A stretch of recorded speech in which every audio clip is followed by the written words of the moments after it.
صلی اللہ علیہ وسلم سے پوچھا گیا کہ آپ صلی اللہ علیہ وسلم کو کیا ہوا تھا، تو آپ صلی اللہ علیہ وسلم نے بتایا کہ سفید کپڑوں والے 2 آدمی آئے، مجھے لٹا کر میرا پیٹ چاک کیا، اس میں سے کوئی چیز نکال کر پھینک دی اور پیٹ کو پہلے جیسا کر دیا۔ بی بی حلیمہ رضی اللہ تعالیٰ عنہ یہ سن کر گھبرا گئی اور مکہ جا کر آپ صلی اللہ علیہ وسلم کو حضرت آمنہ کے سپرد کر دیا۔ اس وقت آپ صلی اللہ علیہ وسلم کی عمر تقریباً 5 برس کی تھی۔ حضرت آمنہ کی وفات جب ہوئی تو اس وقت آپ صلی اللہ علیہ وسلم کی عمر 6 برس سے کچھ اوپر ہوئی تھی، تو آپ صلی اللہ علیہ وسلم کو ساتھ لے کر یثرب مدینہ گئیں اور وہاں آپ صلی اللہ علیہ وسلم کی پردادی عبد المطلب کی والدہ کے خاندان بنو نجار میں 1 مہینہ تک رہیں۔ وہ اپنے شوہر کی قبر پر گئیں اور آپ صلی اللہ علیہ وسلم کو آپ صلی اللہ علیہ وسلم کے والد حضرت عبداللہ کی قبر دکھائی۔ یثرب سے واپس ہوئیں تو راستے میں بیمار ہوئیں اور ابوا کے مقام پر وفات پا گئی اور وہیں دفن ہوئیں۔ وفادار لونڈی ایمن رضی اللہ تعالیٰ عنہ ساتھ ہی وہ آپ صلی اللہ علیہ وسلم کو ساتھ لے کر مکہ پہنچی۔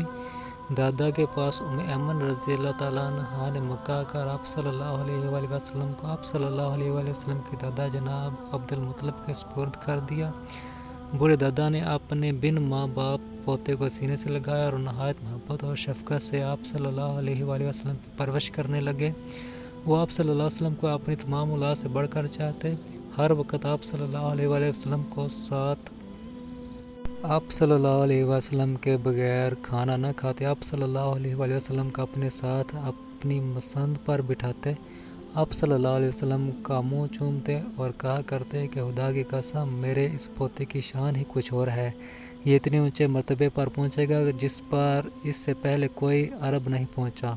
آپ صلی اللہ علیہ وسلم سے دادا کی اتنی محبت دیکھ کر لوگ آپ صلی اللہ علیہ وسلم کو ابن عبد المطلب کہنے لگے، لیکن افسوس آپ صلی اللہ علیہ وسلم 8 سال کے تھے کہ شفیق کا سایہ بھی سر سے اٹھ گیا۔ جناب ابو طالب کے پاس دادا کی وفات کے بعد آپ صلی اللہ علیہ وسلم کے چچا جناب ابو طالب آپ صلی اللہ علیہ وسلم کے سرپرست بنے۔ انہوں نے بھی آپ صلی اللہ علیہ وسلم کو بڑی محبت اور پیار سے اپنے پاس رکھا اور ہمیشہ اپنے بچوں سے بھی بڑھ کر آپ صلی اللہ علیہ وسلم کے آرام کا خیال رکھا۔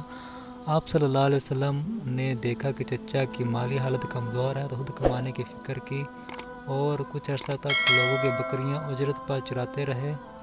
اس زمانے میں عرب میں لکھنے پڑھنے کا رواج نہ تھا، اس لیے آپ صلی اللہ علیہ وسلم نے بھی کسی سے لکھنا پڑھنا نہیں سیکھا، البتہ آپ صلی اللہ علیہ وسلم چچا سے تجارت کا تجربہ حاصل کرتے رہے۔ ایک دفعہ ابو طالب اپنا تجارتی سامان لے کر شام جانے لگے تو آپ صلی اللہ علیہ وسلم کو بھی ساتھ لے لیا۔ اس وقت آپ صلی اللہ علیہ وسلم 12 سال کے تھے۔ راستے میں بصرہ کے مقام پر پہنچے تو وہاں ایک عیسائی راہب بحیرہ نے آپ صلی اللہ علیہ وسلم کو دیکھ کر ابو طالب سے کہا کہ تم اپنے